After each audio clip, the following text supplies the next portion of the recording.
O presidente Lula com o microfone na mão é mais perigoso que um psicopata bêbado com uma arma de fogo na mão. Ele resolveu falar. E não acredito nessa bobagem da macroeconomia. Pensa eu, que estuda há 30 anos economia, ouvi do presidente da República que macroeconomia, do qual eu fui professor de macro 1, macro 2, economia internacional, de que isso é bobagem. Continua. Olhe para a microeconomia desse país, sem desprezar a macro, mas é na microeconomia que a gente vai salvar esse país. Alguém tem que dizer, presidente Lula, que micro e macro são complementares, são concorrentes. Dizer que a macro não importa, o que interessa é a micro, é mais ou menos que dizer o seguinte: o motor do carro não interessa, só a roda tá bom. Se o presidente realmente tivesse preocupado com a microeconomia, ele estaria preocupado com a competitividade das empresas, com a carga tributária asfixiante, ele teria reprovado 7,5% de aumento da contribuição dos MEIs, que segue o aumento do salário mínimo, e ele se preocuparia com o excesso de burocracia no Brasil. 62% das empresas no Brasil não chegam aos 5 anos. Esta é a microeconomia que salvaria o país. Eu também tenho que dizer para o presidente que quando o macro está desajustado, inflação alta, juro alto, gasto público alto e dívida alta, não tem microeconomia que dê jeito. Aí ele continua. É importante lembrar que quando eu deixei a presidência, a economia crescia 7,5%. De lá para cá,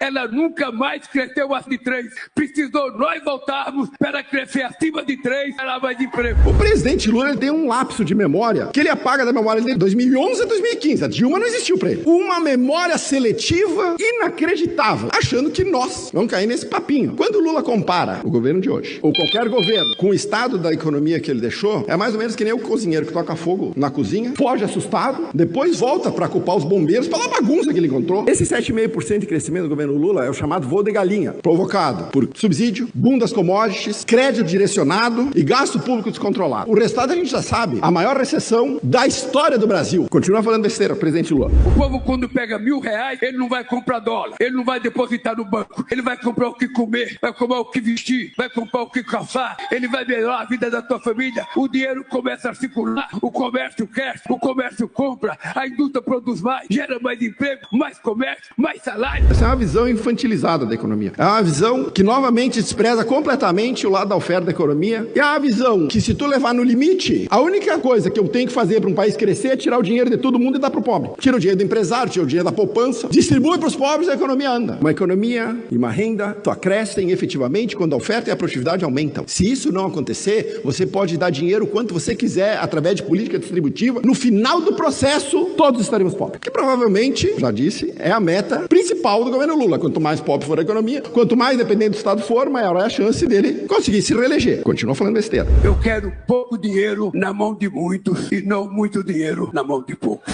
O presidente Lula já falou essa besteira aqui, mais de uma vez. Pouco dinheiro na mão de muitos, até onde eu saiba, é pobreza disseminada. Ele é um raciocínio típico de regime socialista, que acha melhor distribuir a riqueza do que criar. Segue essa cartilha que deu errado no mundo inteiro e a gente vai ver o resultado. Repete e repete e repete como um mantra de quem efetivamente não sabe do que está falando. Nós não precisamos de um Estado Robin Hood. Nós precisamos de uma política econômica que faça com que a oferta nesse país volte a crescer de maneira consistente. E não é com regulação do tipo data de validade para cada ovo que a galinha botar que isso vai acontecer. Não é com regulação, não é com mais imposto, não é com carga tributária, não é com a CLT, não é com medidas populistas. O presidente Lula continua. Eu sei o que é R$100 na mão de um pobre e sei o que é 1 milhão na mão do rico. R$100 na mão do pobre, ele vai, consome, morreu a riqueza. Não gerou mais nada. O capital concentrado permite investimento, inovação, geração de emprego. E isso aqui a gente resume de cara a visão econômica do presidente Lula. Crescimento baseado no consumo é crescimento de curto prazo. Eu vou no mercado, gasto R$100, acabou. O crescimento real é o crescimento de médio e longo prazo, baseado na oferta. E para crescimento da oferta, sabe o que eu preciso ter? Poupança. Eu preciso ter poupança. Eu preciso ter mercado de capitais. Eu preciso ter juro baixo. Eu preciso ter um ambiente de negócio favorável ao empreendedor. Nada disso tem com esse governo. Finalmente, o presidente Lula mostrou a verdadeira face dele: populista, demagogo, oportunista, desinformado, irresponsável e anticapitalista. Alguém avisa o presidente Lula que economia não é feitiçaria. Não é com terraplanismo econômico que nós vamos mudar o Brasil. É com conhecimento e responsabilidade.